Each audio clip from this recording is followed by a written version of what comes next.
Commissioner.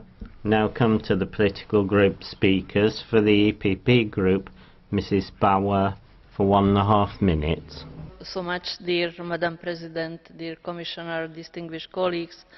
I really highly appreciate the strong commitment of the Commission to condemn violence against women as a weapon of war, what is used systematically in armed conflict for a variety of purposes, including humiliation, intimidation, political terror, extracting information, rewarding soldiers, or even ethnic cleansing.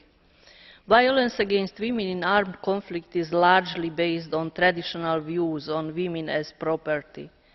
As far as women in many cultures are fulfilling the role of transmitters of culture and symbols of nations, violence against women is used as an attack against values and honor of society.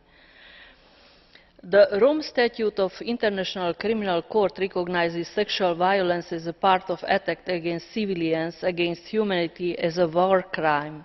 Different forms of sexual violence in armed conflict, as sexual slavery, forced marriages, forced pregnancy, are war crimes and should be considered as grave breaches of the Geneva Convention. Too often, those responsible for acts of sexual violence in war go unpunished. Too often, the violence against women is accepted as an unavoidable part of war. Too often, laws granting amnesty to perpetrators as part of peacemaking deals. It is time to condemn these inhuman practices in any part of the world, and our message today should be that perpetrators of these war crimes cannot go any more unpunished. Thank you. I'm afraid you've greatly exceeded your speaking time. Now, for the S&D group, Mrs. Gomez has 1.5 minutes.